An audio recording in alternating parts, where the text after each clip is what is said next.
Hi guys, tonight we're stepping quietly into one of the calmest yet most unsettling mysteries of the North. This is the story of a remote Inuit settlement at Anjikuni Lake, where an entire village, more than 600 people, seemed to disappear without a trace. No struggle, no sound, no warning, just silence, and the snow covering everything that once lived. Tonight, we'll drift softly through the first moments of this strange tale.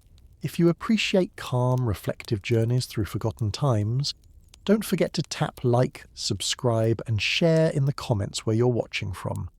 I always enjoy seeing where these stories are reaching, and tell me, what hidden story should we uncover together next? The story begins in the Canadian territory of Nunavut, at a lake that lies far from the usual paths of travellers. Anjikuni Lake, even today, is known for its stillness, its wide stretches of frozen water, and the way the wind carries voices across the ice with deceptive clarity. In the early 20th century, trappers, hunters, and a few fur traders sometimes passed through the region, often guided by the Inuit who knew every inch of the land.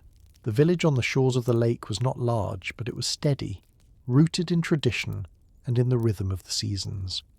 Visitors who came through remembered it as peaceful and warm, even in the heart of the winter nights. The people there were skilled, generous, and known for sharing stories with anyone who stopped long enough to listen. In November of 1930, a man named Joe LaBelle, a seasoned fur trapper, began moving along his usual route. Joe had travelled through harsh storms before and had navigated landscapes where the snow rose higher than a cabin door.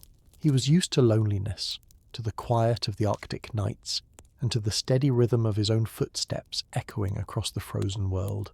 As he approached Anjikuni Lake, he found the land strangely calm. There was no smoke rising from cooking fires, and no distant movement near the shoreline. The air felt heavier than usual, as if wrapped in a kind of soft stillness that made him slow his pace without realizing it. Joe expected to hear the familiar barking of sled dogs, or the distant voices of the villagers. Instead, the only sound was the wind brushing lightly across the snow, carrying nothing with it. At first, Joe thought everyone might be gathered inside for warmth, preparing meals or repairing clothing, but as he got closer, he sensed something was missing, some invisible thread that usually ties a place to the life within it. The first signs that something was wrong came gently, like snowflakes settling on a sleeve. He noticed no footprints leading in or out of the village, no fresh tracks at all, as if no one had moved for days. He approached the first house, tapping on the wooden frame with a gloved hand. No answer. He pushed the door open and felt a quiet draft drift past him. Inside, he saw clothes laid out neatly, meals left as if someone expected to return within minutes, and oil lamps that still held fuel but had not been lit. The silence inside the small cabin seemed to stretch, soft and wide, filling the space where voices should have been. Joe stepped back outside, his breath forming soft clouds that seemed to hang in the air longer than usual. This was not like anything he had witnessed before. Even in the most remote settlements, life left traces, a half-finished chore, the warmth of a recently burned fire, the scattered signs of daily routines. But here, everything looked paused, as though the entire village had simply stepped out for a moment and never came back. Joe felt a slow, rising calmness tinged with confusion. Whatever had happened here, it had happened quietly, and he would have to walk deeper into the village to understand just how strange the emptiness truly was. Joe stepped farther into the village, moving slowly, letting the quiet guide him. Every step felt softer than the last, as if the snow beneath his boots didn't want to disturb whatever lingered there. The houses stood in a neat row along the frozen shoreline, their entrances facing the lake as though waiting patiently for someone to return. Joe approached the next dwelling, gently pushing the door open. Inside, he found a small space arranged with care. Pelts stretched over a wooden frame, tools placed where they were always kept, and a pot of water sitting atop a cold stone hearth. There was something almost comforting about the orderliness, yet the stillness made the room feel suspended in time. He called out quietly, more out of habit than expectation. His voice faded into the air without resistance. There were no signs of panic, no scattered belongings, No overturned stools or hurried footprints. Joe moved to another house, and then another, each one carrying the same silent pattern. Lives paused mid-motion, as if an entire community had stepped outside into the cold for just a moment. Sleds were left by doorways, their ropes coiled neatly. Warm clothing hung on wooden pegs, untouched. He found children's toys carved from bone lying beside a small blanket, as though a child had set them down gently before walking away. Nothing felt abandoned in the usual sense. Instead, it felt as if life had simply faded out like a candle that burns down without smoke. Outside again, Joe turned toward the lake. The ice stretched endlessly, smooth and pale beneath the dim afternoon light. He scanned the horizon for any sign of movement. Travellers, animals, even the distant dart of birds, but saw nothing. The world felt emptied. Wanting to be sure he wasn't missing something, he walked around the edge of the settlement, checking the snow for tracks. The drifts were untouched, flawless, no indentations leading away from the village. It was as though no one had walked across that ground since the last snowfall, and yet Joe knew that wasn't possible. A place this active, this populated, should have shown signs of daily life. He paused near a large communal hut at the centre of the village. This was the building that usually held tools, supplies, and sometimes food for shared gatherings. He pushed the door open and stepped inside. The room was dim, but he could see enough to notice how carefully everything had been arranged. Fishing nets hung from wooden beams, drying in perfect rows. Carved wooden bowls were stacked neatly, untouched by dust. A small fire pit sat at the centre, filled with ashes that were cold but looked as if they had been stirred only a short time before. Joe knelt beside the ashes and touched them. They had the texture of something recently extinguished, not yet stiffened by the long cold. The realization drifted over him slowly. Whatever had happened here, it had not happened long ago. These people had been here recently. Hours, maybe a day at most, and yet the silence suggested they were impossibly far away. A quiet uneasiness crept into Joe's thoughts, but he steadied himself. He was used to the strangeness of the wilderness, used to mysteries the land chose not to explain. Still, this was different. This village had not simply been left behind. It had dissolved into the air, leaving only the softest trace of lives that once filled every corner. Joe stepped out of the communal hut and took a slow breath, letting the cold air settle in his chest. The sky above the village had shifted into a pale grey, the kind that hinted at evening even though daylight still lingered. He felt as if the land itself were holding its breath. Determined to understand more, he made his way toward the cluster of storage structures near the edge of the settlement. These small buildings were where dried fish, tools, and winter supplies were usually kept. If something unusual had happened, he reasoned, it might have left clues among the most essential belongings. The first storage hut opened easily.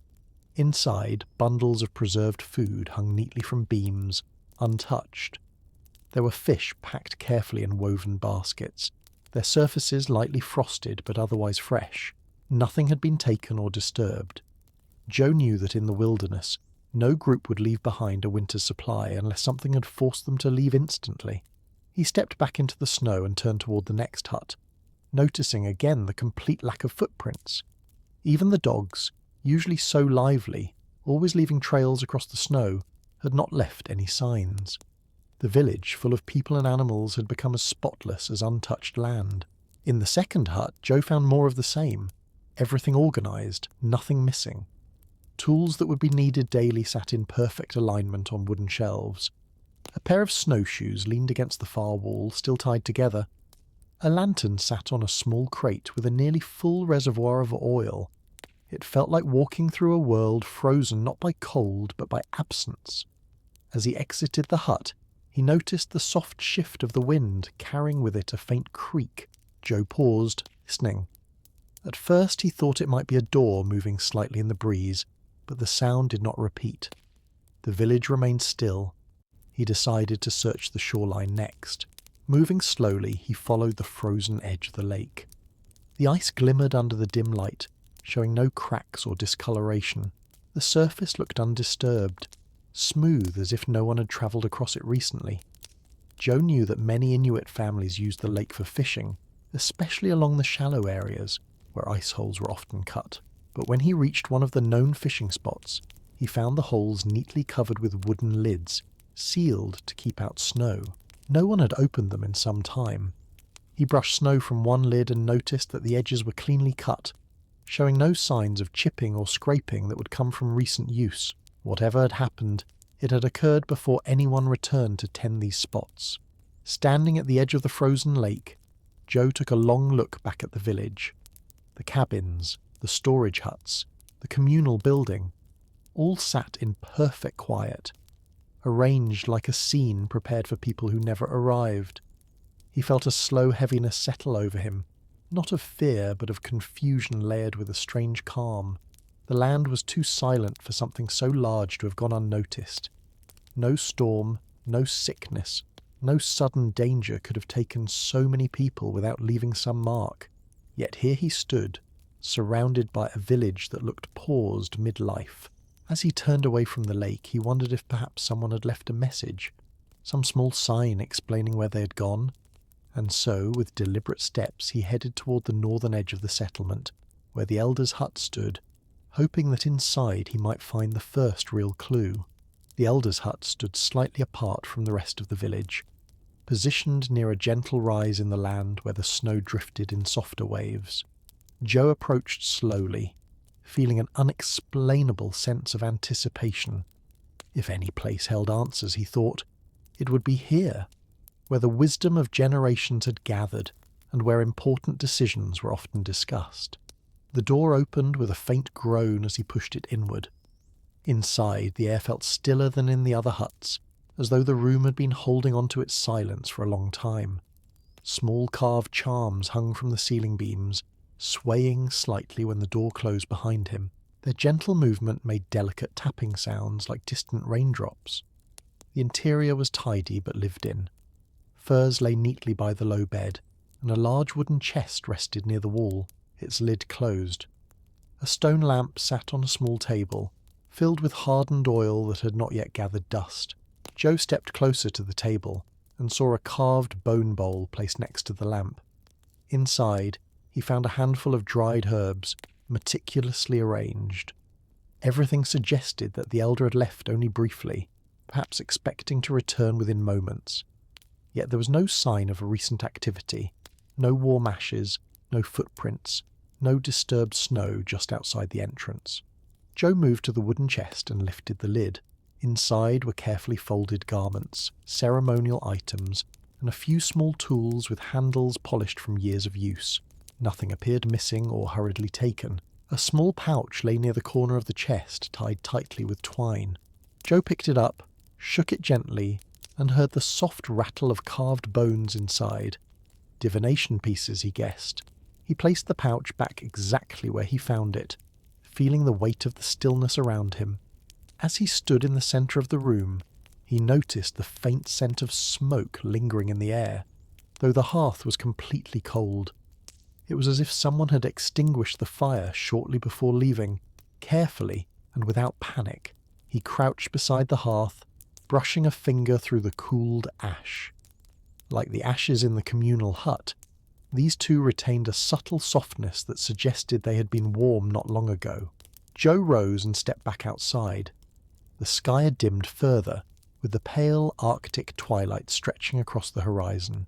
Long shadows formed between the huts, giving the village an appearance both peaceful and hollow. The air was so calm that even the snowflakes falling from the faint clouds above drifted down slowly, as though unwilling to disturb the silence. Joe turned toward the open space at the village's centre, a small clearing where gatherings were held and news was shared. In the middle of that clearing stood a tall post carved with traditional patterns, its markings representing family histories and significant seasons.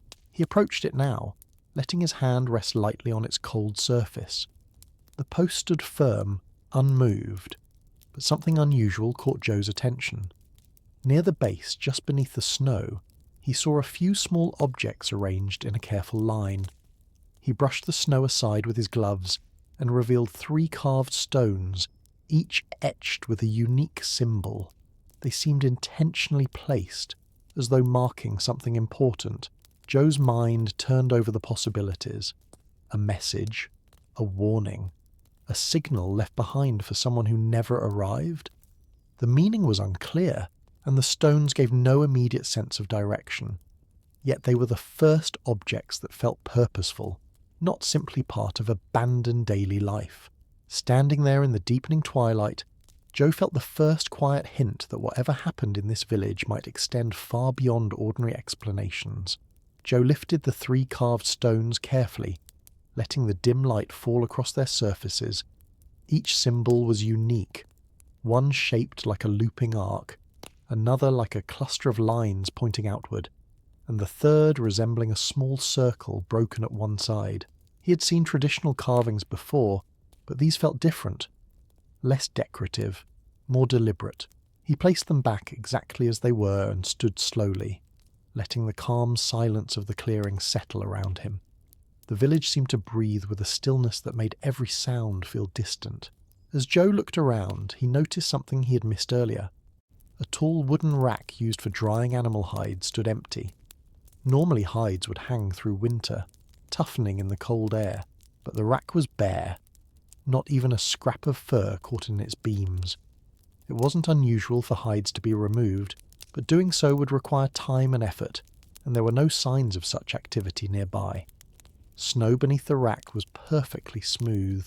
Joe walked toward the southern edge of the village, where a series of small lookout points faced the tree line. These simple wooden stands were used to watch for approaching travellers, or to spot wildlife along the forest's edge. As he climbed onto one, the platform creaked quietly. From this higher vantage point, he surveyed the entire settlement. The sight was serene and unsettling. A complete village arranged with intention, but without a single person moving through its pathways. The tree line beyond the snow was dark and unmoving. No broken branches, no tracks, no signs that a large group had passed through. If 600 people had walked into the forest, the snow would have carried their footprints vividly. Instead, the land appeared untouched. Joe let his gaze trace the long curve of Anjikuni Lake. The ice glimmered softly, reflecting the fading sky. It was a tranquil scene. Too tranquil, he thought, for a place that should have held the noise of daily life. He climbed down from the lookout and walked toward the last row of huts near the forest's edge. These had always belonged to families who preferred a quieter distance from the centre of the village. He approached the first hut, pushed the door open, and found a small room filled with wooden shelves. On them were jars of dried berries and roots, neatly labelled with markings he recognised as part of their winter stores. Everything was intact, untouched. Joe stepped back outside and paused to listen again. The only sound was the soft brushing of the wind over the snow. It felt almost as if the land had gently folded itself closed around the missing villagers, leaving nothing behind but a perfectly ordered scene. For the first time, a thought drifted across Joe's mind, softly, without alarm, wondering whether what had happened here was something the land itself had chosen not to reveal. Joe continued along the edge of the forest, letting the silent rhythm of the landscape guide him. The trees stood tall and unmoving, their branches heavy with fresh snow. He searched the ground for any sign, broken twigs, scattered needles, anything that might suggest movement. But the forest floor was as pristine as the village itself. He moved deeper between the huts, stopping at the last one in the row. Its entrance was slightly narrower than the others, marked by a small carved ornament hanging from a wooden peg. The ornament spun gently in the faint breeze, as though reacting to his presence. Inside, the room was darker than the others, with only a single small window allowing pale light to enter. Joe's eyes adjusted slowly, revealing a scene that was both ordinary and quietly strange. A bowl of melted snow water sat on a wooden table half full. A pair of gloves lay neatly folded beside it. On the far wall, a set of snow knives hung with their blades polished and ready for use. But what caught Joe's attention most was a woven mat on the floor, covered with tiny bone carvings arranged in a circular pattern. He knelt down to examine them closely. The carvings were shaped like animals: caribou, seals, wolves, each carved with delicate precision, but their circular formation felt intentional, as if arranged for a purpose rather than play. Even more unusual was the centre of the circle, where a small wooden disc lay etched with a spiral pattern. Joe didn't recognise the meaning, but the placement felt ceremonial, perhaps part of a story or tradition the villagers had practised. He touched the wooden disc gently and felt the smooth grooves beneath his fingers. Someone had carved this with care, and someone had placed it exactly where it now sat. Rising, he moved back into the open air. Dusk was slowly gathering, turning the snow a soft lavender tone. The gentle calm of the Arctic twilight wrapped around the empty village, making every object feel suspended in time. Joe knew he needed to look for a larger sign, something beyond the details of individual homes. He turned his attention to the boundary where the open snowfield met the beginning of the forest path. This path was the only reliable route leading toward the distant hunting grounds, used daily by the villagers. If they had left together, they would have taken this route. But as Joe approached, he found the snow unbroken. No tracks, no marks. It was as if no one had passed through since the last snowfall, which he knew had occurred only a day or two earlier. He crouched and pressed his glove gently against the snow. It was smooth, untouched, holding no memory of movement. The silence around him deepened, not threatening but strangely absolute. Joe stood again, scanning the horizon. There were no clues, no disturbances, nothing that suggested urgency or struggle. It was as if the villagers had simply stepped out of sight, and the land had soothed itself immediately afterward. Joe stood for a long moment at the forest path, letting the fading light settle gently over the quiet landscape. The air had cooled noticeably, and the twilight brought with it a soft blue glow that made the snow appear almost luminous. He felt no danger in the silence, only an overwhelming calm that contrasted sharply with the mystery unfolding before him. Turning back toward the village, he noticed something he hadn't focused on earlier. The sleds near several huts still had their harnesses attached. Normally, sled dogs would be tied nearby, ready to move at any moment. But here, there were no dogs, no imprints of paws in the snow, no signs that they had been fed or moved recently. It wasn't only the people who were missing. Every living creature tied to the rhythm of the village had vanished. Curious now, Joe walked to the larger sled positioned near a group of wooden crates. The sled itself was sturdy, its runners polished smooth from years of winter travel. A small pouch hung from the side, tied with a strip of leather. Joe opened it to find several hand-carved toggles and replacement rope, tools meant to repair harness fittings during long journeys. It looked as if someone had prepared for travel but never reached the point of departure. He closed the pouch and stepped back, letting the quiet settle again. His thoughts drifted to the lake. Many Inuit communities relied on the shoreline for winter fishing, and groups often walked across the ice to reach deeper spots. If the villagers had moved onto the lake before disappearing, perhaps there was something there.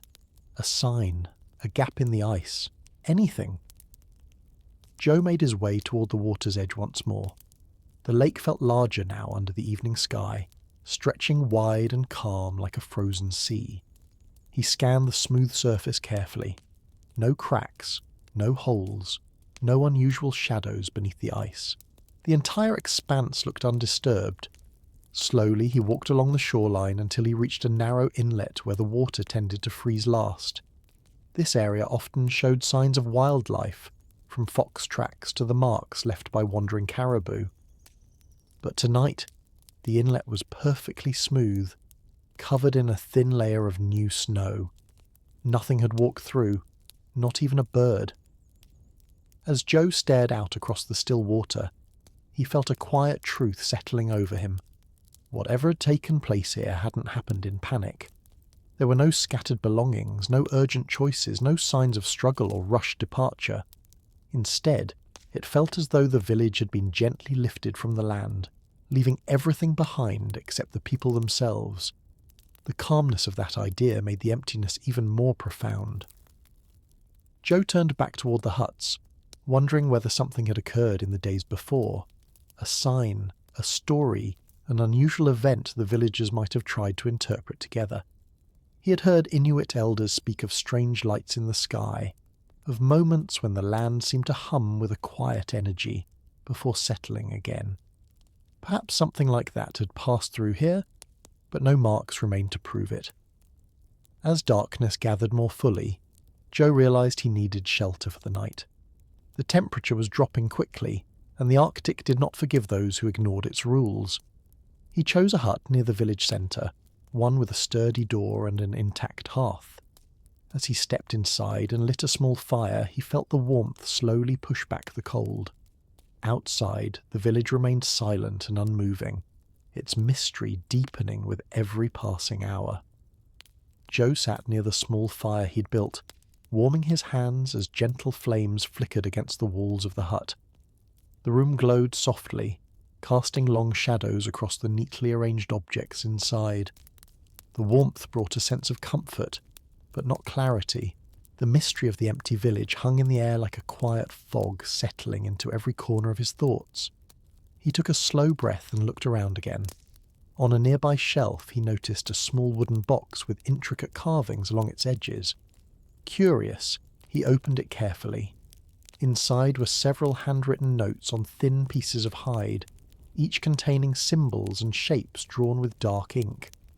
Some resembled constellations, others geometric patterns he had seen in Inuit storytelling traditions. They seemed like records, perhaps observations of the sky, or markings tied to seasonal events. Joe studied the pieces closely. One hide showed a series of circles arranged in a path, connected by thin lines. Another displayed a group of star-like shapes clustered tightly together. Though he didn't understand their meaning, he sensed they were important to whoever had kept them. He returned the notes to the box and placed it gently back on the shelf. Outside, the wind began to shift, brushing lightly against the hut and creating a soft, steady whisper. Joe listened as the breeze wrapped around the village, moving between the silent structures as though searching for something. He rose and stepped to the doorway. The night sky had deepened into a rich shade of indigo, dotted with stars that glimmered brightly over the frozen lake. It was a peaceful sight, almost too peaceful for the questions lingering in his mind. As he walked slowly between the huts, he considered the possibility that the villagers had seen something unusual in the sky, perhaps lights or shapes, the kind that had long been spoken of in northern legends. The notes in the wooden box suggested they had been observing something closely before they vanished. But even if that were true, it didn't explain the complete lack of tracks. People leaving together would have left signs. Dogs would have left prints. Something physical would have remained. Joe returned to the hut and added another piece of wood to the fire, listening to the soft crackling as it caught the flame. The warmth spread across the room once more, comforting but unable to ease the strangeness of the situation.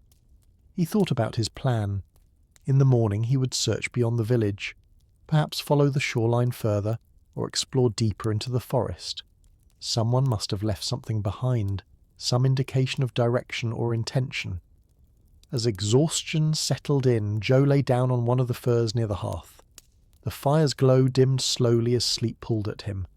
Outside, the Arctic night stretched quiet and wide, holding the secret of 600 vanished souls in its stillness. And as Joe drifted towards sleep, the only sound was the gentle whisper of wind brushing against the walls, carrying with it the same unanswered calm that filled the entire village. Joe awoke to a faint pale light filtering through the small window, the kind of soft Arctic morning glow that didn't so much rise as quietly appear across the sky. The fire had burned down to gentle embers, leaving the hut cool but not uncomfortable. He sat up slowly, listening to the absolute stillness around him. No voices, no dogs, no footsteps crunching across the snow. It was as if the village were holding its breath, waiting. After stepping outside, Joe noticed how calm the air was. The snow looked untouched since the night before, a smooth sheet stretching across the ground. He decided to begin his search with the far outskirts of the settlement, beyond the huts he had examined the previous day. A narrow trail led toward a small ridge overlooking the lake, a place he remembered the villagers using for watching the skies and reading weather patterns. As he approached the ridge, he saw something unusual. A wooden frame, half buried in snow, leaning at an angle. It looked like a structure used for drying fish or storing tools, but this one had faint markings carved along its side. Kneeling down, Joe brushed the snow away, revealing a series of lines etched into the wood, patterns similar to the ones he'd seen on the hides inside the wooden box. They formed a gentle curve, almost like a horizon or movement across the sky. He studied them for a moment before standing again. From the ridge, the view was wide and serene. The lake stretched out in a white sweep, the horizon blending softly into the faint morning sky. The village behind him looked peaceful, arranged neatly against the snow, untouched and unchanged. Joe scanned the tree line, looking for broken branches or trails, but found nothing. The forest remained still, its shadows long and unbroken. He turned and walked along the slope, letting instinct guide him. Soon he reached a small depression in the snow, a shallow dip in the ground where the wind tended to gather drifts. Something caught his eye, small dark shapes partially buried just beneath the surface. He knelt again and brushed the snow aside. There, laid in a gentle curved line, were several small stones similar to the ones he'd found the day before. Each stone bore a different symbol, carved with care. They seemed intentionally placed, not scattered by nature. Joe arranged them mentally, trying to understand their pattern.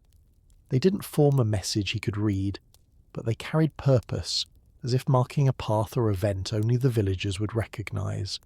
Standing again, he noticed how quiet the world felt, quieter than before, even for the Arctic. There were no distant cracks in the ice, no shifting branches, not even the soft flutter of birds in the sky. It was as if everything had paused around the moment he found the stones. Joe looked back toward the village, feeling a sense of calm curiosity rather than fear. The clues he had found didn't point to danger. They pointed to intention, to a community that had been preparing for something together. But preparing for what remained a question carried gently on the cold air. With the day unfolding quietly before him, Joe decided to continue searching along the ridge, hoping the land would offer another soft, silent piece of the puzzle. Joe continued along the crest of the ridge, letting the soft crunch of snow beneath his boots become the only sound in the vast stillness. The morning light had settled into a pale silver glow, casting long, faint shadows across the land. He walked slowly, scanning the ground for anything that broke the uniform surface of the snow. Not far from where he'd found the stones, he noticed a small indentation leading toward a cluster of low shrubs. It wasn't a footprint, too shallow, too even, but it was different enough to draw his attention. As he approached, he saw a curved wooden object lying half buried at the base of the shrubs. He bent down and brushed snow from it, revealing what looked like a piece of carved driftwood. The curves and patterns reminded him of the symbols he'd seen before, swirling lines and small dots arranged in a way that suggested movement, maybe waves or the flow of wind. He lifted the piece gently. It felt smooth, worn by time and touch. Someone had held this often. Bringing it closer, he noticed faint scorch marks along one edge, as if it had been placed near a fire recently. That was strange. Most objects in the village had shown no signs of recent burning or warmth. This one did. Joe turned the piece over thoughtfully, then placed it back where he found it before standing again. He gazed out over the lake. A thin veil of mist had begun to rise from the distant centre, a rare sight in temperatures this low. It drifted in gentle patterns, swirling slowly above the ice. The shapes reminded him of the curved lines carved into the wood.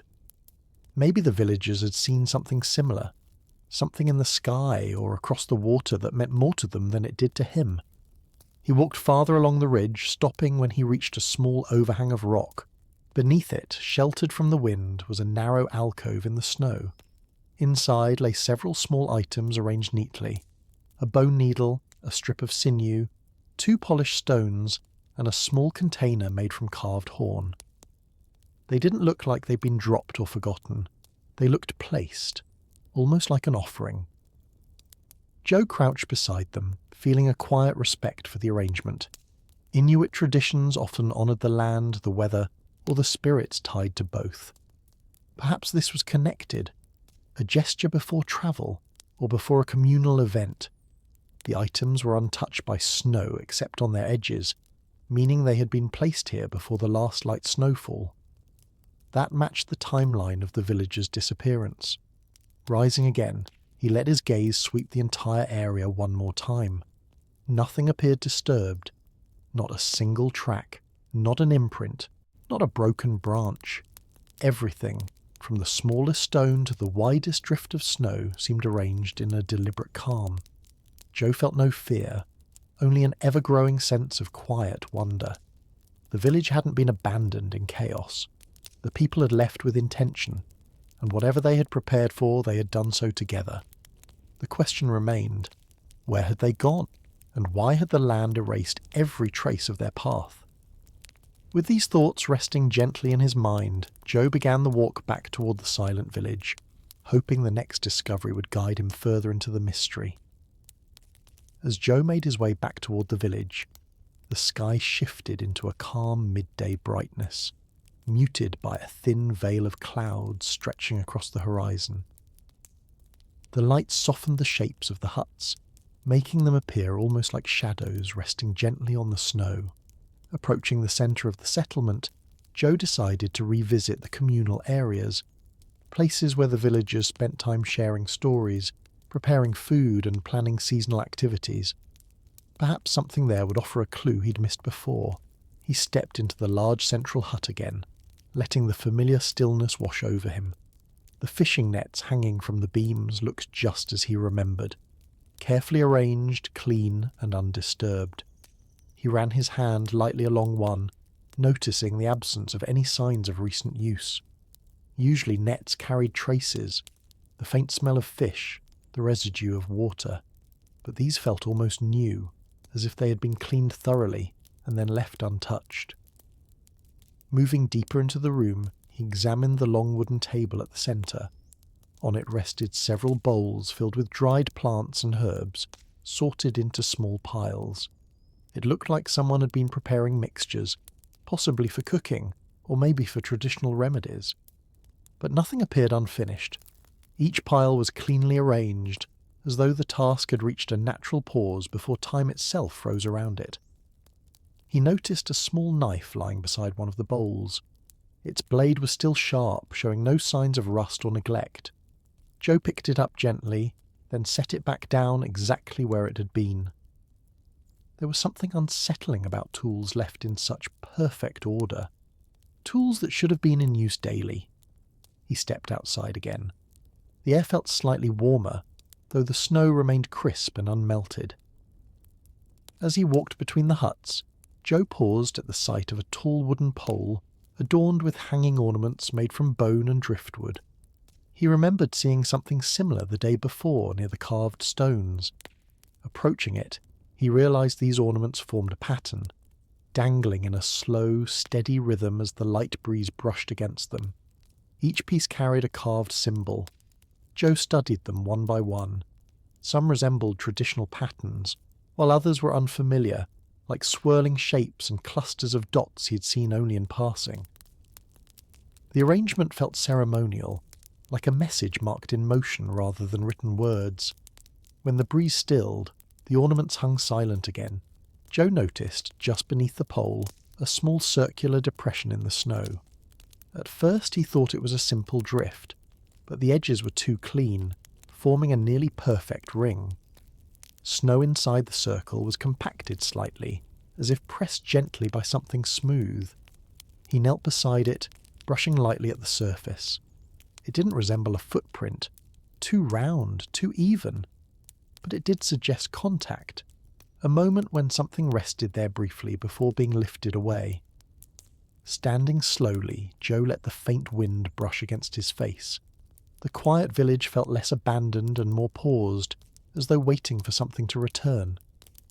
Every sign he'd found pointed not to fear or disruption, but to preparation, a calm, purposeful transition. The villagers had done something together, something deliberate. And whatever it was, the traces they left behind were subtle, almost intentional in their quietness. With the afternoon settling gently around him, Joe turned his attention toward the far side of the village, near the cliffs overlooking the lake. If there were more clues, he felt certain they would be found there. Joe walked toward the cliffs with slow, careful steps, letting the quiet landscape stretch softly around him. The cliffs weren't towering, but they offered a clear vantage point over both the lake and the forest. In past years, the villagers often climbed here to watch migrating birds, track weather fronts, or simply share moments of calm. As he approached the rocky rise, the snow grew thinner, swept by the wind into smooth drifts. He paused at the base and scanned the ground. Nothing disturbed the surface, no footprints, no marks of climbing. Still, he made his way upward, placing each step thoughtfully. At the top, the view opened wide. The lake shimmered faintly under the muted daylight, its surface unchanged, smooth, unbroken, and silent. The forest beyond the village formed a dark, even line, stretching endlessly in both directions. Joe stood quietly, letting his gaze move along the horizon. Everything felt peaceful, almost serene, yet the emptiness carried a weight of unanswered questions. Then, near a stone outcrop, he noticed something unusual. A small pile of branches arranged carefully in a triangular shape. They were thin and dry, collected deliberately. Joe crouched beside them and brushed the snow away. The branches formed a repeated pattern, each layer mirroring the one beneath it. It looked like a marker or signal, something built with intention. He touched one of the branches and realized it was surprisingly fresh beneath a layer of frost, meaning it had been placed here recently. The villagers had come to this spot not long before they disappeared. He stood again and examined the surrounding rocks. Along the base of one, he saw faint lines scratched into the stone. They weren't random. They resembled the same looping arcs and clustered dots he'd seen on the stones and the carved driftwood. Some marks looked like they traced movement, arcs sweeping upward, while others formed tight circles. Joe followed the markings with his eyes. They seemed to guide attention toward the sky rather than the land. Maybe the villagers had been watching something above the lake, something that left no trace on the ground. He thought about the hides he found in the wooden box, marked with patterns resembling constellations. Perhaps the villagers had recognized something important, something they believed they needed to gather for or respond to. Turning back toward the lake, Joe watched the faint mist drifting over its center. It had grown slightly thicker since the morning, swirling with soft, slow motions that seemed almost rhythmic. The shapes reminded him again of the carvings. It wasn't unusual for mist to form, but the timing and the patterns left him wondering if the villagers had interpreted it as a sign. Joe stayed on the cliff for a long moment, listening to the gentle wind brushing past the rocks. Nothing about the land felt threatening. It felt expectant, like a story paused just before its next sentence. With the clues pointing toward the lake, he decided his next step was to follow the shoreline farther than he had before. Maybe there, the snow would reveal something the village itself had kept hidden. Joe descended from the cliffs with careful steps, letting the calm rhythm of the land guide him back toward the shoreline. The snow near the lake lay smooth and pale under the afternoon light, giving the entire landscape a soft, muted glow. He reached the edge of the frozen water and began walking along its curve, choosing a direction he hadn't yet explored. The lake stretched wide beside him, silent and motionless. As he walked, he noticed how the mist over the distant centre continued to shift, rising and falling in slow patterns. It was gentle, almost hypnotic, as if the lake itself were breathing. About halfway along the shoreline, Joe spotted a narrow indentation in the snow, long and shallow, almost like a trail but without the depth or shape of footprints. Curious, he followed it. The indentation moved toward a small rock cluster jutting out from the frozen edge. When he reached it, he saw several small objects nestled between the stones. Kneeling down, He brushed the snow away carefully. There were thin wooden sticks arranged in a fan shape, each one burned slightly at the tip. Beside them lay a small container made of hollowed bone, its lid carefully placed nearby. Inside were remnants of ash and a faint smell that suggested herbs or dried plants had been burned within it. It looked like a ritual of some kind, quiet, intentional, and performed recently. Joe lifted one of the burned sticks and examined it closely. The end was charred but clean, as though it had burned only briefly. Maybe the villagers had gathered here for a ceremonial purpose. The idea felt consistent with everything he had seen. The carved stones, the arranged items, the markings on the cliff. Nothing pointed to fear or danger. Everything pointed to preparation. Setting the stick back exactly where it had been, Joe stood and looked out over the lake once more. The mist swirled gently, but now he noticed something else. A faint, shimmering reflection beneath the surface. It wasn't a shape, more like a subtle change in the ice that caused light to bend in unusual patterns. He stepped closer. The ice near the rocks appeared slightly clearer than in other areas, though still thick and solid. Bending down, he peered through it. The patterns shifted with the changing light, forming soft, curved lines that reminded him again of the symbols the villagers had carved. Was it just coincidence? Natural light bending? Or had the villagers seen something similar and interpreted it as significant? Joe straightened and continued along the shoreline. As he walked, he found more signs. Small scatterings of stones placed in deliberate arcs, a thin strip of cloth tied gently around a piece of driftwood, and a circle drawn lightly in the snow with a single line running through it. None of it looked rushed. Everything was arranged with care and intention. The villagers had come to the lake together, leaving subtle marks that only someone searching calmly would ever notice. Yet there were still no footprints, no trails, no signs of movement away from these places. It was as if the snow had been smoothed clean immediately after they passed, concealing their path.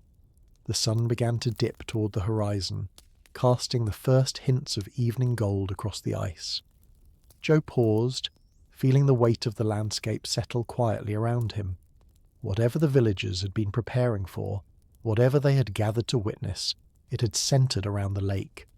And the land, silent as ever, held the memory of it in the gentlest of clues. Joe continued along the shoreline, moving slowly as the fading light softened the landscape into quiet shades of blue and silver.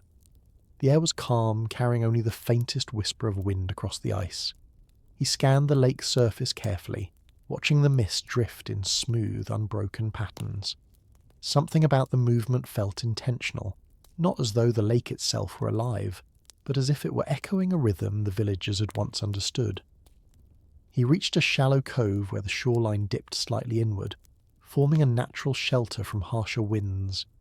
Here, the snow was deeper, resting in soft waves against the rocks. As he stepped closer, he noticed something partially buried beneath a small overhang. Brushing the snow aside, he uncovered a large circular piece of wood, carved with a pattern of lines radiating outward from a central point. It resembled a sunburst or perhaps ripples spreading across water. The craftsmanship was intricate, far more detailed than the smaller carvings he had found earlier. Joe lifted the wooden circle and held it gently. Its surface was worn smooth from years of handling. On its back, a short line of symbols curved across the wood, small arcs and dots that echoed the patterns on the cliff markings. It wasn't just an artwork. It looked like a ceremonial piece, something meant to be carried or displayed during communal gatherings. He set it back carefully, letting the snow settle softly around it. Looking up, he noticed the cove offered a clear view of the lake's centre. If the villagers had gathered here, they would have seen the shifting mist and the unusual reflections beneath the ice. Perhaps this spot had been important to whatever they were preparing for. Continuing on, Joe followed the curve of the cove until he reached a narrow passage between two large rocks. The snow here was strangely even, as if it had been smoothed intentionally. In the centre of the passage he found a line of small bone pieces arranged end to end, forming a subtle arc. They looked like fragments from traditional tools or instruments, each polished with care. The arc pointed toward the open lake. Joe crouched and traced the line with his eyes. This arrangement felt different from the others, not like an offering or decoration, but like a guide, a direction, a quiet indication of where attention had been focused. Slowly standing, he followed the line's path with his gaze. It led straight toward the heart of the frozen lake where the mist continued to sway. The movement was steady, almost comforting, like a breath rising and falling with perfect calm. Joe felt no fear in that moment, only a deep sense of curiosity, wrapped in the same stillness that filled the entire landscape. Whatever had happened here had been embraced by the villagers, not forced upon them. Their markings, arrangements, and ceremonial pieces all suggested unity, intention, and a peaceful gathering. Yet no trace of their departure remained. With the sun dipping lower and the first hints of evening blue settling over the snow, Joe turned back toward the village, hoping that nightfall might reveal something the day had kept hidden. The soft glow of twilight wrapped around him as he walked, carrying with him the quiet certainty that the lake held more answers than he had yet seen. As Joe approached the village again, the twilight deepened into a soft blue haze that wrapped itself gently around the huts. The quiet felt even more complete than before, as though the land had settled into a deeper stillness with the coming of night. He paused near the centre of the settlement, letting his eyes adjust to the dimming light. The fire he planned to rebuild later would be his guide, but for now he wanted to observe the village in its natural, untouched calm. He walked slowly past the huts, noting again how carefully everything had been left behind. A pair of snow goggles hung neatly from a peg, untouched by frost. A bundle of dried meat sat wrapped in cloth, showing no signs of decay. A child's wooden rattle lay half hidden under the corner of a fur blanket, still clean and free of snow. None of it suggested urgency. Everything suggested intention. As Joe reached the far end of the village, he noticed a small structure he hadn't examined closely before. A narrow shed built from driftwood and snow blocks, partially hidden behind a larger hut. The entrance was low, requiring him to duck as he stepped inside. The interior was dim, lit only by the fading evening light filtering through tiny cracks in the walls. Inside, he found a long wooden bench and several objects placed on top of it. There were bundles of dried plants tied with sinew, a small drum made from stretched hide, and a series of bone carvings laid out in a straight line. But what caught Joe's attention most was a shallow wooden bowl filled with fine, pale sand. The surface of the sand held a pattern, delicate lines swirling inward, forming a spiral. Joe knelt to inspect it. The lines were clean and precise, clearly drawn by hand. They hadn't been disturbed by wind or movement.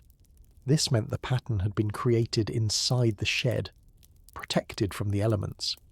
He touched the surface gently. The sand shifted slightly, confirming it had not been sitting untouched for long. Perhaps days, perhaps hours. Rising slowly, Joe looked around the shed again. The presence of the drum and the carefully arranged carvings made this place feel ceremonial, like a space used for gathering or preparation before a significant event. The spiral drawn in the sand echoed the symbols he'd seen carved into wood and stone along the lake. The villagers had been repeating this imagery everywhere, as if preparing for something connected to cycles, motion, or alignment. Stepping outside once more, Joe felt the evening grow colder. The sky darkened into a deep cobalt shade, and stars began to flicker gently above the horizon. The calmness of the night settled over the land like a soft blanket. Joe stood still, listening. The silence was complete, but not empty.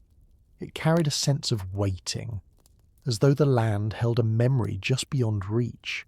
He made his way back to the hut where he planned to spend the night.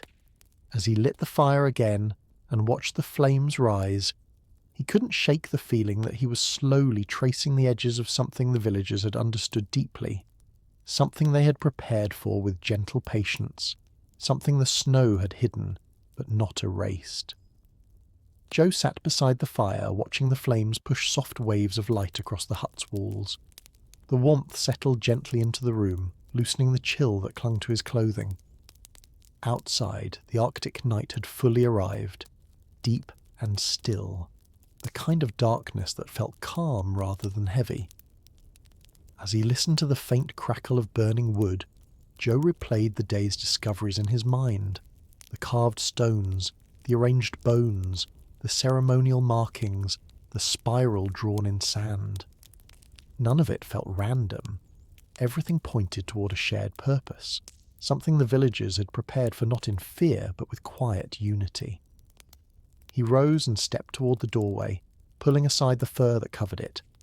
Outside, the snow reflected the faint starlight, giving the village a dim, silvery glow. A soft breeze drifted through, carrying a chill, but nothing more. Joe stepped into the open air, letting the night settle around him. He walked slowly between the huts, the snow crunching quietly beneath his boots. The village felt even more surreal at night, ordered, peaceful, and utterly still. As he approached the centre clearing again, he noticed something he hadn't before. The tall carved post cast a long shadow across the snow, and along that shadow, embedded in the snow, were faint depressions forming a line. They weren't footprints. They were too shallow, too even. But they followed the exact direction of the post's shadow. Joe moved closer, crouching to examine them. The small indentations looked deliberate, almost like markers placed to align with the shadow at a specific time of day. Perhaps the villagers had used the post to track the movement of light, marking important celestial moments. If they had gathered at the cliffs to observe the sky, this alignment might have been part of their preparation. He stood slowly, turning his gaze upward.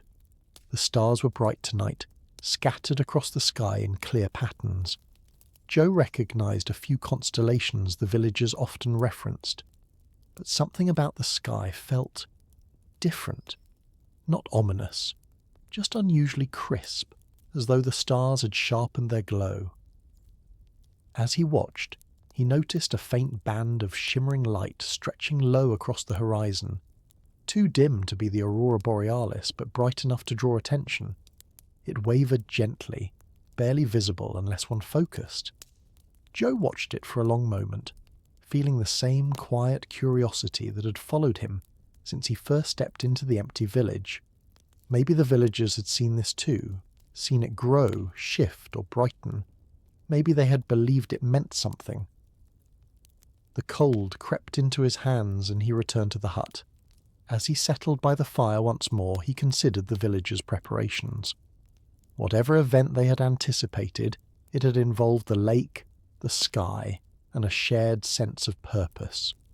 And the traces they left behind suggested they had faced it willingly. Their disappearance didn't feel like a tragedy. It felt like the final step in something they had been expecting. Joe lay down near the fire again, letting the warmth lull him towards sleep. Outside, the faint shimmering on the horizon continued its slow, gentle motion, unseen except by the quiet land that held its secrets. Joe woke before dawn, stirred by a faint shift in the air more than by cold or sound. The fire had burned down to a soft, warm glow, casting a dim circle of light across the hut. He sat up slowly, listening. The silence outside felt slightly different, not louder, not disturbed, just fuller, as if the atmosphere had thickened with something unspoken. He stood and stepped outside. The horizon held the first traces of morning light, a pale line stretching across the lake like a single stroke of silver. The mist over the centre of the ice was still there, drifting gently in slow, rising loops. But now it glowed faintly, reflecting the early light in a way he hadn't seen before. Joe walked toward the village centre again, letting the calm morning settle into him. As he approached the tall carved post, he noticed that the faint depressions in the snow, those strange markers aligned with the shadow, had subtly changed. Not in shape, but in clarity. The edges looked sharper, as though the cold night had firmed them. He crouched, examining them again. They were still too uniform to be footprints, still too shallow to indicate weight. But they formed a line that pointed directly toward the lake, toward the mist. Joe stood and scanned the landscape. Everything felt quiet, untouched, yet there was a sense of expectation lingering in the air. He walked past the huts toward the ridge he had climbed earlier. The snow there glowed softly in the growing light, and the symbols he had found carved into the rocks were faintly visible from a distance, their lines catching the morning's silver glow. Reaching the top, he looked out once more across the lake. Something about the mist movement seemed more precise now, almost rhythmic. He watched it drift upward in soft spirals, then sink again, fading into the ice before reappearing. It mirrored the spiral pattern he'd seen drawn in the bowl of sand inside the shed. The villagers had known this pattern. They had drawn it, carved it, arranged objects around it. Whatever they were preparing for, this motion had been central to it. Joe stepped back from the ridge and began walking along a new section of shoreline he hadn't yet explored. The snow here was shallower, revealing the contours of the lake bed beneath the frozen surface. As he walked, he noticed something unusual, tiny cracks in the ice forming a long, gentle arc. The cracks weren't wide or dangerous. They looked almost decorative, curving like the outer lines of the wooden sunburst shape he had found in the cove. He crouched, touching the ice gently. The cracks felt shallow, their pattern too smooth to be natural. Perhaps they had formed from temperature changes, or perhaps they had been forming slowly for days, unnoticed except by the villagers. Rising again, Joe followed the arc until it led him to a small peninsula jutting into the lake. Here, the snow was oddly smooth, as if brushed clean. In the centre of the peninsula sat a single object, a wooden staff planted upright in the snow. Its top was carved with another spiral, perfectly shaped. Joe stood still, letting the air carry its silence between him and the staff.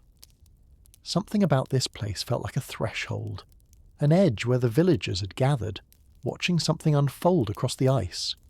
And though no trace of them remained, the land held their memory in these quiet, delicate clues, guiding him deeper into the mystery they had embraced.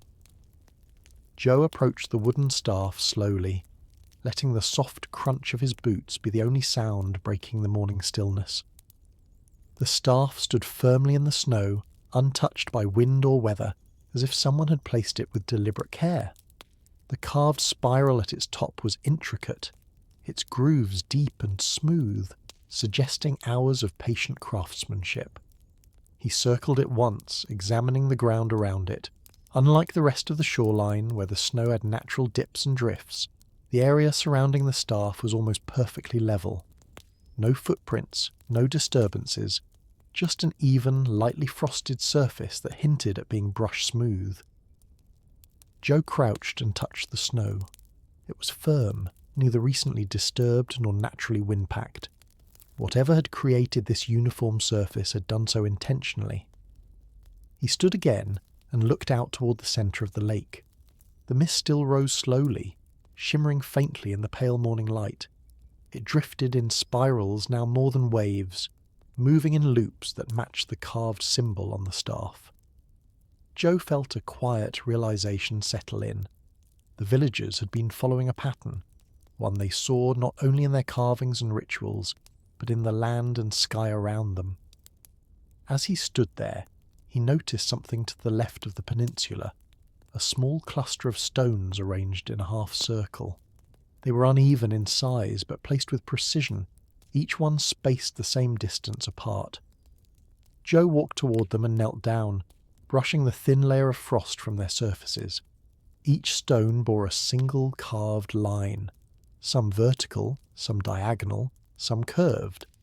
The marks were simple, but their placement suggested meaning.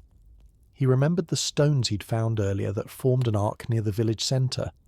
These felt connected, like another part of the same quiet message the villagers had left behind.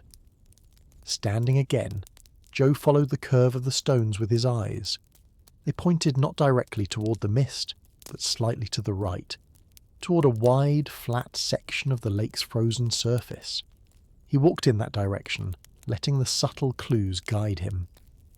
When he reached the spot, he saw nothing unusual at first. The ice was smooth, its surface reflecting the soft morning sky, but as he stepped closer, he noticed faint lines etched beneath the ice, delicate, barely visible, forming shapes that echoed the symbols carved into the wooden staff. Joe knelt again, pressing his palm lightly to the ice. It felt solid, stable, but the lines beneath seemed to shimmer, almost like reflections of something deeper. Had the villagers drawn these marks beneath the ice? Or were they natural formations the villagers believed held meaning? Either possibility felt strangely fitting. Standing once more, Joe turned slowly, taking in the entire scene. The staff, the half-circle of stones, the faint patterns beneath the ice, the rising mist. Everything pointed to this area of the lake as a place of significance, a place where the villagers had focused their attention, a place where they might have gathered before they disappeared. The air around him felt different here, calmer, yet charged with quiet purpose. Joe didn't know what the villagers had witnessed or awaited, but he sensed he was standing where their final steps had led. He took a slow breath, letting the stillness settle into him before turning back toward the village, knowing the next discovery might bring him closer to understanding. Joe made his way back toward the village, following the gentle curve of the shoreline as the mist over the lake continued its slow, spiralling motion. The morning had brightened, but the light remained soft, as if filtered through a thin veil. It gave the entire landscape a quiet glow that made the world feel suspended, caught between night and day. As he approached the first row of huts, he noticed something subtle he hadn't paid attention to before. The shadows cast by the buildings were unusually smooth, their edges clean and unbroken. It was as though nothing had disturbed the snow around them since the last snowfall. Joe paused near the centre of the village, letting his eyes scan each hut, each pole, each object. The orderliness of it all felt intentional, almost ritualistic. It wasn't simply an abandoned place. It looked prepared, arranged, as though the villagers had left it in a particular state for a reason. He walked toward the shed where he'd found the sand spiral the night before. The door sat slightly ajar, creaking softly as the breeze nudged it. Inside, the pattern in the sand remained perfectly intact. The lines held their shape, untouched by any draft. Joe stepped closer and studied the spiral again. It wasn't just a drawing. It was a precise symbol, its proportions consistent with the spirals carved into wood and etched into stone. As he looked at it, he noticed something new. Beside the bowl of sand sat a small strip of hide, tucked partially beneath the wooden bench. It was thin and folded carefully. Joe lifted it and opened it slowly, revealing faint ink marks, symbols in a line, drawn with the same steady hand as the others. Some shapes repeated, while others appeared only once. The sequence didn't form words he recognized, but the pattern seemed deliberate, almost like steps in a process or phases of a cycle. He placed the strip back where he found it, keeping the scene untouched. Stepping outside again, he noticed that the wind had shifted slightly. It blew from the direction of the forest now, carrying with it a soft, earthy scent. Joe turned his gaze toward the tree line. The shadows between the trees were long and deep, but nothing moved. No animals, no falling branches, nothing. The forest, like the lake, felt strangely attentive. As he walked toward the northern edge of the village, Joe spotted a small circle of stones arranged neatly around a low wooden platform. He hadn't seen it before. It must have blended into the landscape until the changing light revealed its shape. Approaching it, he realized the platform was a type of seat or resting place, perhaps used for storytelling or teaching. The smooth surface of the wood showed signs of long use, but what drew his attention were the stones around it. Each one bore a single carved symbol, and together they formed a ring that matched the markings he had seen throughout the village. Joe knelt beside the circle, running his gloved hand lightly over one of the stones. The carvings were shallow but precise, created with the same careful intention that marked every clue he had found. This was another gathering place, another spot where the villagers had prepared, studied, or shared knowledge before their disappearance. He stood again, feeling the weight of the stillness settle into him. Everything indicated that the villagers had been anticipating something, not danger, but a moment, a convergence, and whatever it was, it had centred around the sky, the lake, and these symbols. As he turned toward the huts once more, Joe knew he was close to understanding the shape of their preparations, even if not yet the final meaning. Something had connected the villagers in their last moments here, guiding them in unison toward a single purpose carried gently by the land itself. Joe walked slowly toward the far side of the village, letting the quiet settle into him like a soft blanket. The light had shifted again, becoming brighter but no less gentle, illuminating the snow in smooth sheets of white. Every sound seemed muted, carried lightly by the cold air. As he rounded the last row of huts, something caught his attention. A small structure built lower into the ground than the others. It looked like a storage pit or shelter, covered with a wooden roof reinforced by packed snow. He hadn't noticed it before, perhaps because it blended so naturally with the landscape. Joe approached the entrance, a narrow opening framed by smooth, curved beams. Ducking down, he stepped inside. The interior was dim, but beams of daylight slipped through cracks in the roof, creating thin lines of brightness across the floor. The space was lined with shelves, most of them empty, but along the back wall Joe noticed several objects arranged neatly in a row. There were 3 wooden discs carved with spiral patterns, each one slightly different in size. Beside them lay a curved horn container holding fine powder, white, grainy, almost like crushed frost. And next to that sat a carefully wrapped bundle. Joe opened it gently. Inside were several thin wooden slats tied together with sinew, each etched with short phrases in Inuit syllabics. He couldn't read them, but the pattern of the writing suggested instruction rather than storytelling, like steps in a ritual or directions for a gathering. He wrapped the bundle back up and placed it exactly where it had been. As he backed out of the shelter, the cold air met him again, crisp and still. Joe stood quietly for a moment, thinking. Every clue he'd found during his search pointed to preparation, marks, patterns, tools, gatherings. Not one sign of fear, not one sign of conflict. Whatever the villagers had done, they had done it willingly and together. He turned toward the lake once more. The mist still hovered gently above the ice, its movement soft and steady. Joe felt a subtle pull in its direction, as if the land itself were guiding him. The light over the lake had begun to brighten, creating a faint, shimmering reflection across the ice. It reminded him of the spirals carved into wood, sand and stone. A pattern repeated across every part of the village, a pattern the villagers had followed until their final moment here. With a steady breath, Joe decided his next step would be to return to the peninsula, where the wooden staff stood, and continue further onto the ice. If answers existed, they would be found where the villagers had focused their last steps, at the quiet, mist-covered heart of the lake. Joe walked toward the peninsula with slow, steady steps, following the gentle downward slope of the land as it led him back to the lake's edge. The mist above the ice had grown slightly thicker, drifting in smooth, looping curls that rose and fell with a strange calm rhythm. The wooden staff stood exactly where he had left it, its carved spiral catching the soft light like a quiet beacon. As he approached, Joe noticed the air felt subtly different, cooler, but also sharper, as though the space around the lake held a kind of quiet focus. He paused beside the staff and looked out toward the centre of the ice. For the first time, he felt a faint pull in his chest, not of fear, but of curiosity gently urging him forward. The villagers had come here, Their symbols, their arrangements, their final clues all pointed to this place. Stepping carefully, Joe moved onto the ice.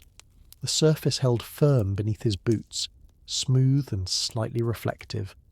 As he walked, he watched his own shadow glide softly beneath him, muted by the pale light filtering through the mist.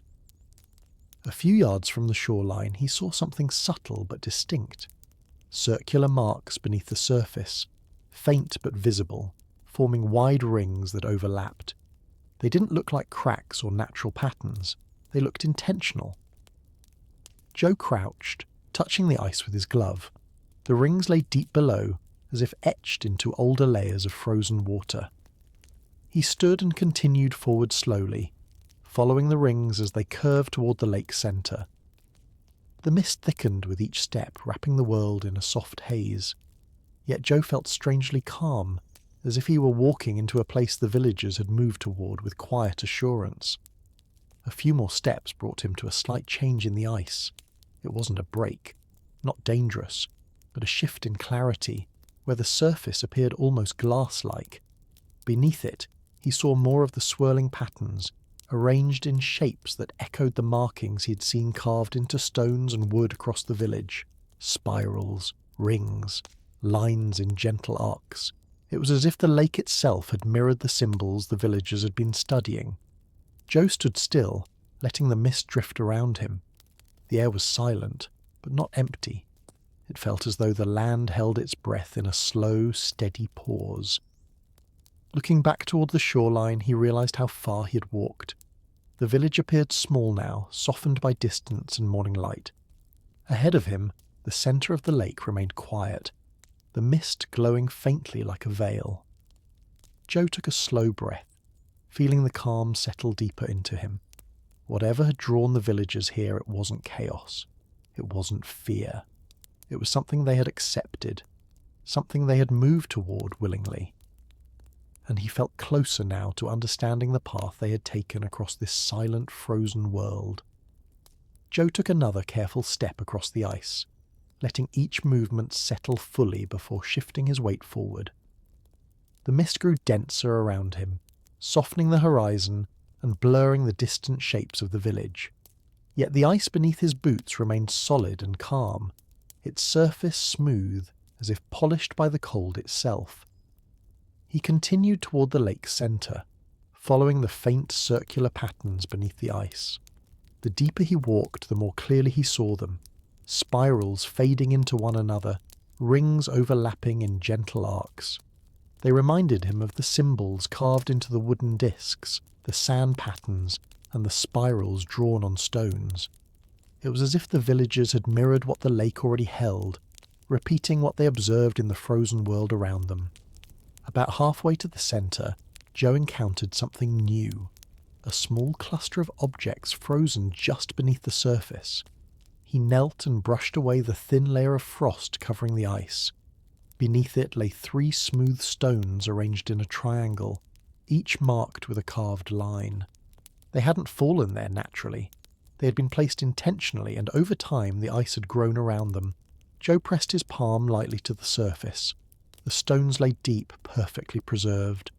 The villagers had been here long before the freeze had sealed their arrangement. Rising again, he walked further. The air around him grew strangely still. Not colder, not warmer, just still, as though the mist were muffling even the sensation of wind. Ahead he noticed a soft glow. Nothing bright, just a slightly lighter patch within the drifting haze. The spirals beneath the ice seemed to lead toward it.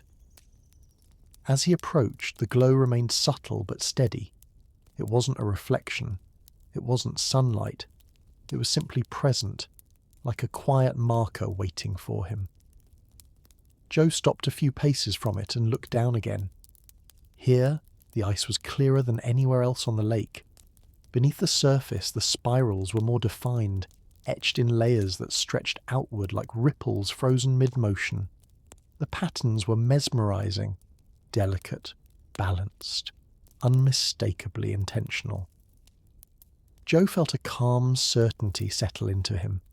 This was the place the villagers had gathered. This was the centre of their preparations, the point where every path, symbol and sign had led. He turned slowly, gazing across the silent expanse of the lake. The village was barely visible through the mist now, a faint outline softened by distance and light. Joe took a deep breath, letting the stillness fill him. Whatever had taken the villagers from this place hadn't left chaos behind. It had left harmony, patterns, arrangements, and a landscape untouched except by intention. The faint glow ahead seemed to wait for him, quiet and persistent. Joe took one last steady breath before stepping forward again, ready to follow the final traces of their path. Joe stepped closer to the faint, steady glow within the mist, each movement measured and quiet. The air around him felt different now, lighter, almost weightless, as though the lake's centre held a calm that didn't exist anywhere else. The spirals beneath the ice formed clearer shapes the nearer he walked, their lines smooth and precise, as if carved by something patient and intentional. He paused just a few steps from the brightest point of the glow. It wasn't strong, not enough to illuminate the area around him, but it carried a presence, a soft pulse that seemed to echo through the stillness. Kneeling carefully, Joe touched the ice with his gloved hand. The surface felt colder here, but also somehow thinner, like a sheet of glass stretched delicately over something deep and unmoving.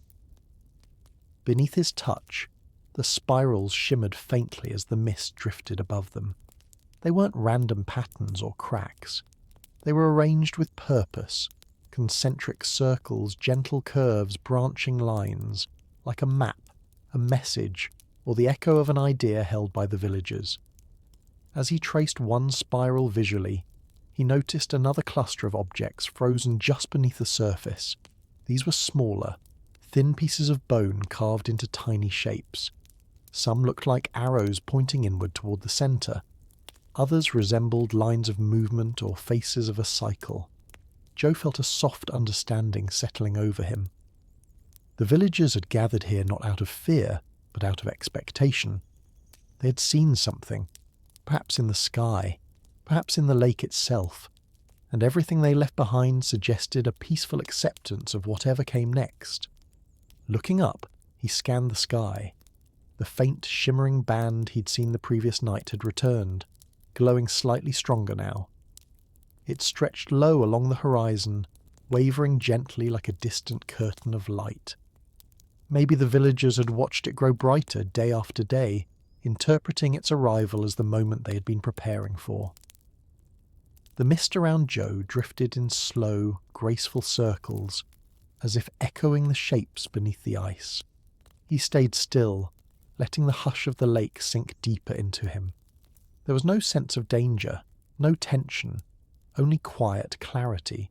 The villagers had followed these patterns willingly. They had arranged their final markings. They had stood where he now stood, watching the same subtle glow and the same spirals beneath the ice. Joe took a steady breath and rose to his feet. He felt close, closer than ever, to understanding the final moments of the village.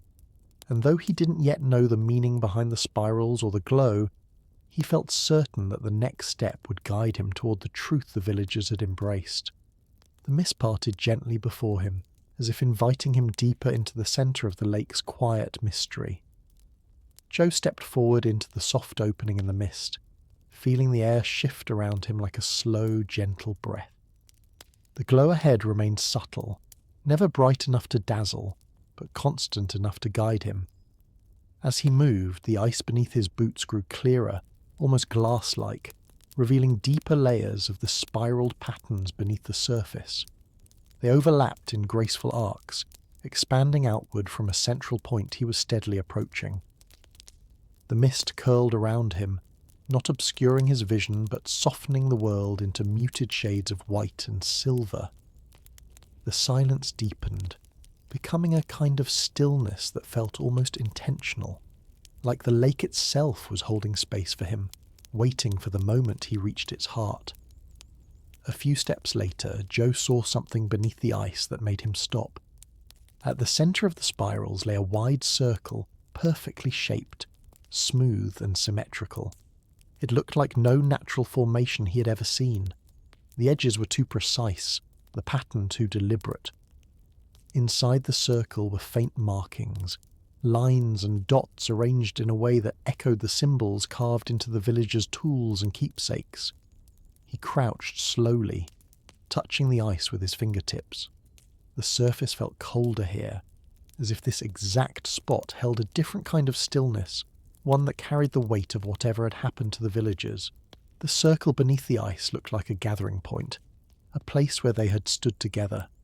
Joe imagined them here, hundreds of them, standing in quiet unity, watching something unfold across the lake or in the sky. He could almost sense their presence in the calm, the patterns, the gentle glow. Rising again, he noticed another subtle detail. Around the central circle, the mist formed a gentle upward swirl, moving in slow spirals that matched the patterns below. It was as if the air itself echoed the shapes frozen in the ice. Joe took a steady breath, feeling the strange harmony of it all. The villagers had prepared for this moment, not with fear, but with purpose. They had aligned their tools, their symbols, their rituals, all pointing toward this place. They had waited here at the centre of the lake. But what had they seen? Joe looked up. The shimmering band along the horizon glowed brighter now, though it remained soft and steady. It pulsed faintly, almost in rhythm with the drifting mist. The land around him held its silence in perfect balance, offering no clues beyond the patterns it revealed. Whatever had happened here had been quiet, intentional, and embraced by the villagers without hesitation. Joe felt a calm curiosity rather than dread. Something had drawn them here, something they believed deeply in, and whatever it was, its presence lingered not in noise or destruction, but in the quiet harmony of the lake. He stepped forward again, ready to explore the final traces left behind in this vast, gentle stillness. Joe circled slowly around the central point beneath the ice, letting his steps remain quiet and deliberate. The mist drifted with him, curling gently as though moving in response to the patterns below. At times, it almost felt like he was walking within a great silent breath that rose from the lake and settled again in calm waves. He paused near the edge of the large circle hidden under the ice, leaning forward to study its markings more closely. The faint shapes inside, lines, clusters of dots, small arcs, formed a sequence he had seen echoed throughout the village, on wooden discs, on stones, on sand. They were everywhere, each new discovery tied to the same symbols, like pieces of a language he didn't speak but was beginning to feel. The villagers had left these patterns intentionally, not scattered across the landscape but arranged with purpose, repeating the same shapes in different forms as though preparing themselves for something important. Joe straightened and let his gaze expand outward again. The spiral of mist lifted and lowered in perfect calm, matching the arcs beneath the ice. For a moment he simply stood in the stillness, letting it settle into him. There was no dread here, only quiet, only calm. After a long silence, Joe stepped slightly farther toward the centre. The ice shifted gently beneath him, not cracking but sounding a soft, muted thrum, as though something deep below responded to his presence.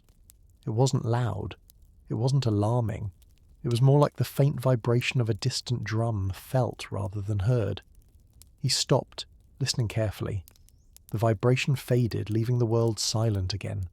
Joe looked down at his boots, then at the patterns beneath the ice. It seemed possible that the villagers had felt something similar, some subtle shift in the lake that called to them, some resonance that matched the symbols they had carved and studied. He scanned the horizon. The shimmering band along the edge of the sky had brightened, its glow now more noticeable through the mist. It wasn't sudden, it was slow and soft, almost like the sky breathing in time with the lake. The villagers must have seen this too. They had watched these signs grow day by day, aligning their rituals with the patterns in the land, the ice, and the sky. Joe exhaled slowly. The idea that hundreds of people had stood here quietly together, waiting for something beautiful or meaningful to unfold, carried a kind of peace that he hadn't expected. There was no sign of struggle, no sign of fear, only harmony, only preparation. The lake, the sky, and the scattered symbols throughout the village all pointed to a moment the villagers had embraced fully. What that moment was remained hidden beneath the ice and mist, but Joe felt closer than ever to understanding it. He stepped carefully along the outer ring, ready to explore whatever lay beyond this silent, spiraled centre. Joe moved beyond the central circle, letting the mist guide him in soft curls as he explored the ice further. The deeper he walked into the lake's quiet expanse, the more he sensed a gentle coherence in everything around him, as though the land, the water, and the air shared a quiet understanding. A few steps more, and he noticed something new. A long, faint line beneath the ice, extending outward from the centre like a pathway. It wasn't a crack. It wasn't a natural fracture. It resembled a deliberate marking, straight, smooth, uninterrupted. Joe crouched and pressed his gloved hand to the cold surface. The line lay deep within the frozen layers, etched long before the most recent snow had settled. It was part of the design, part of the patterns the villagers had followed. Rising again, he walked along the line, watching how it shifted beneath the ice. It curved slightly, then branched into two separate paths, each one lined with faint spirals and arcs that mirrored the symbols carved into wood and stone. These patterns repeated with uncanny consistency, as though someone had taken great care to inscribe them in exact intervals.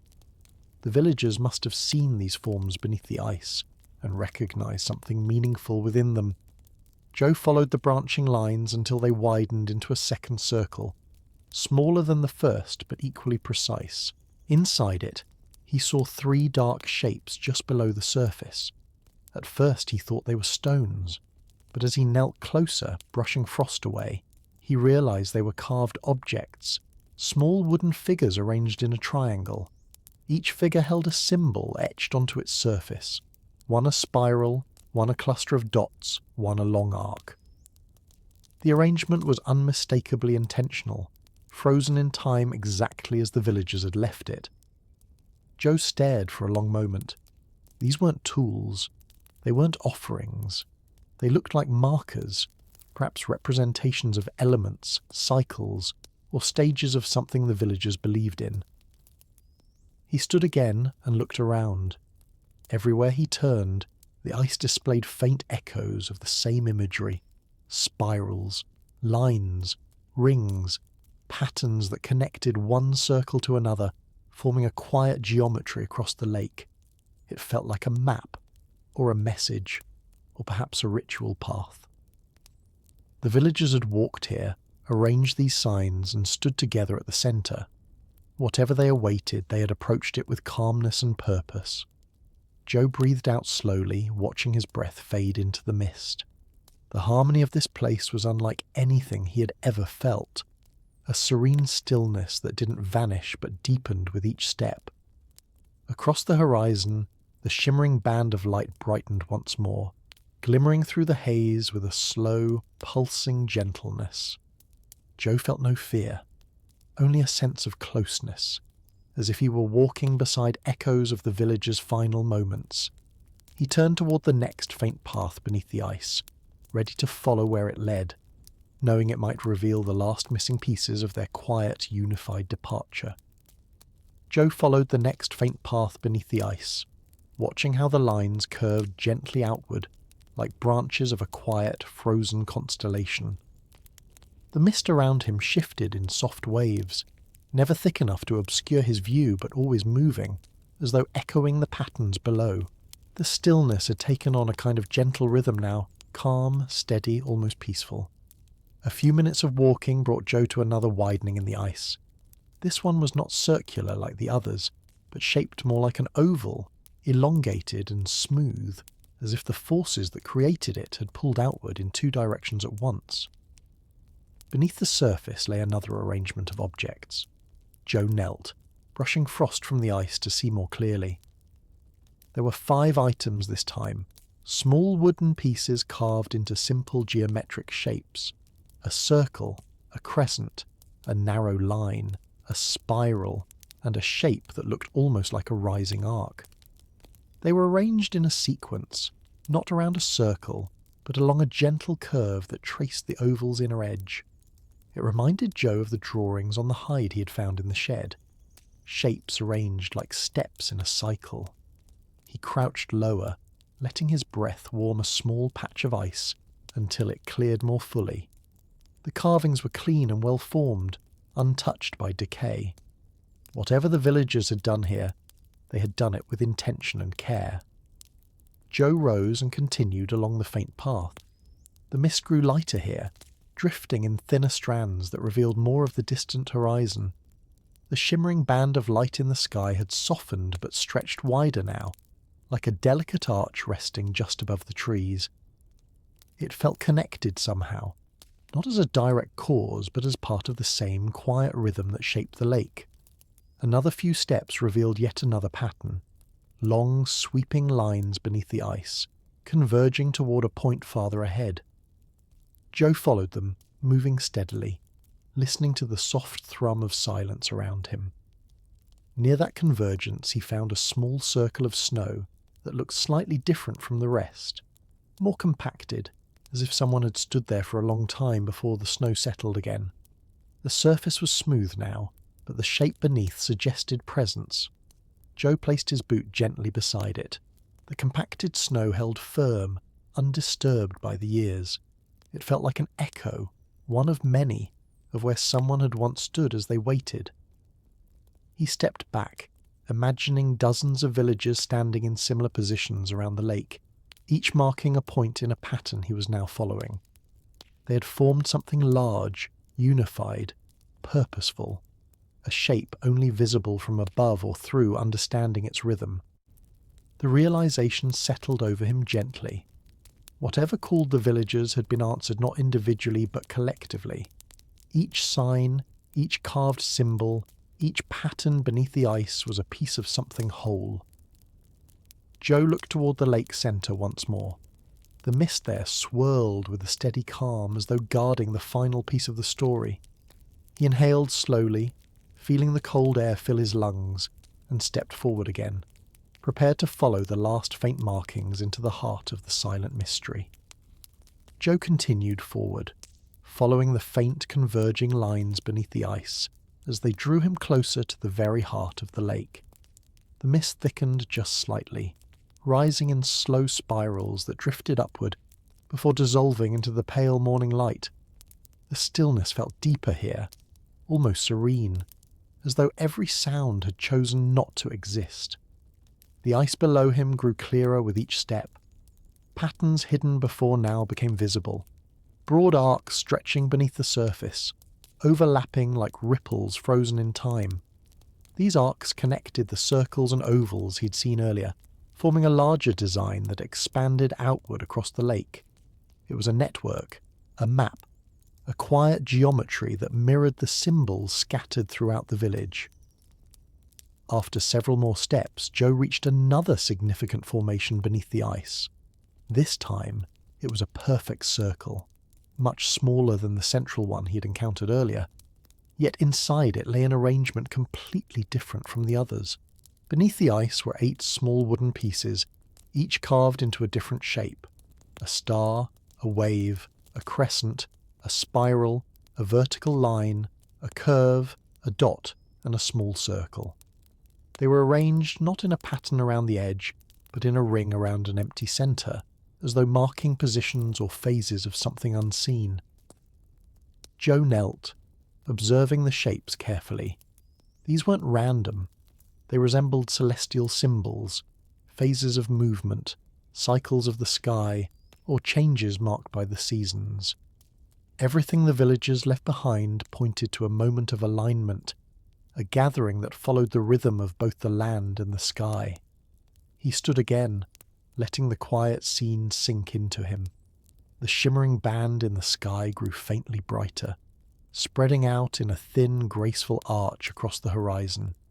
It wasn't dramatic. It wasn't like any phenomenon he had heard described by trappers or elders. It was subtle, gentle, almost soothing. And the villagers had surely seen this same arc, perhaps brighter then, perhaps growing each night until they believed it was time. Joe continued walking along the faint paths.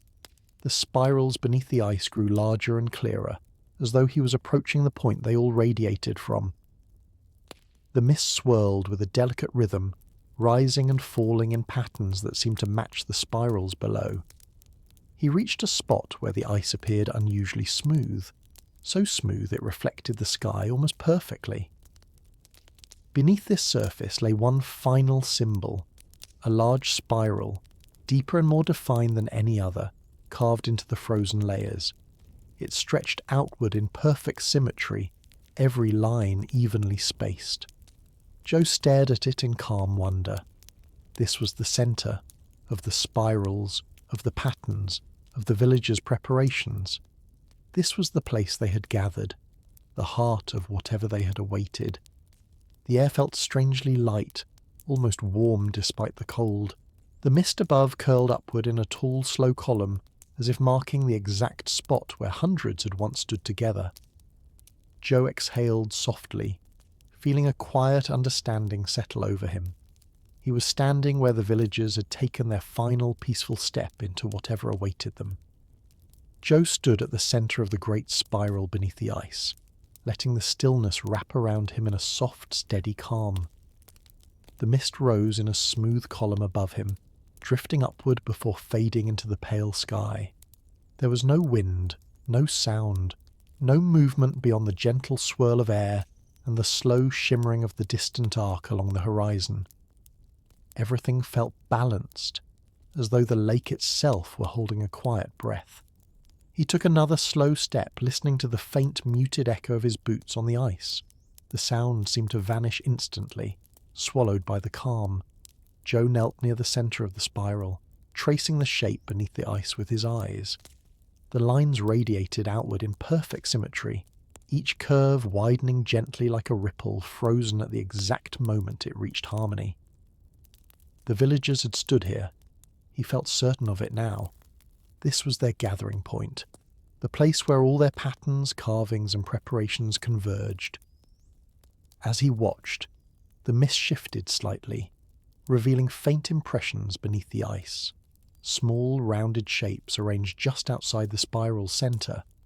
Joe leaned closer. They resembled prints. Not footprints, not paw prints, but soft depressions arranged in a circle. They looked like resting marks, as though many people had stood here together for a long time before the lake froze fully over their last gathering.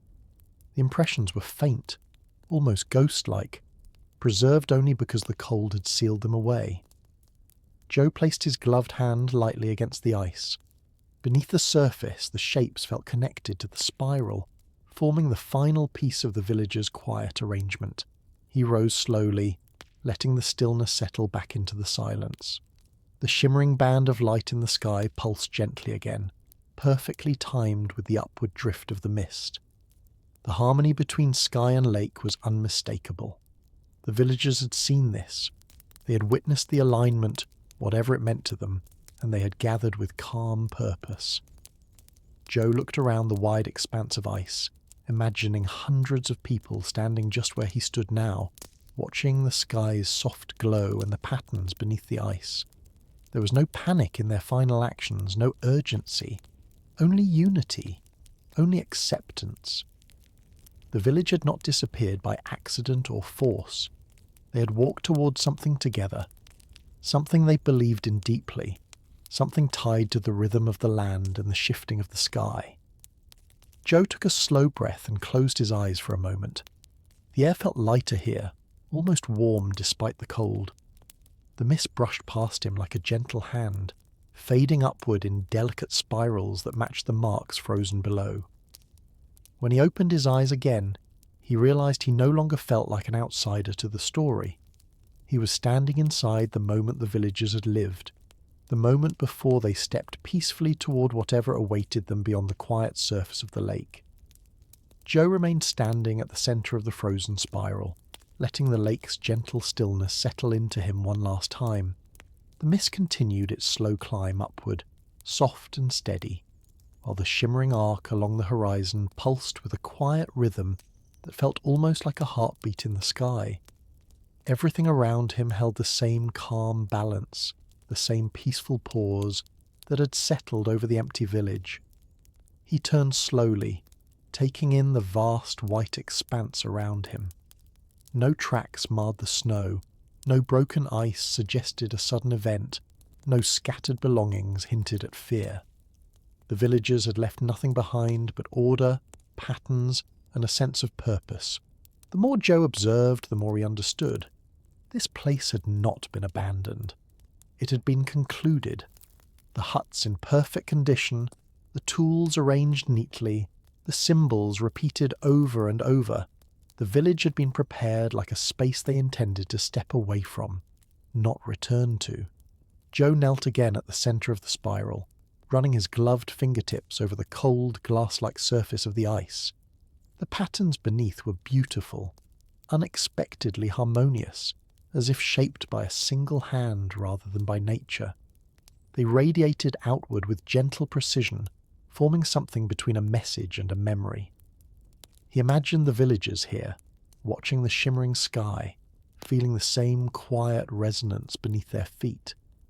Perhaps they believed they were witnessing a cycle reaching its perfect moment.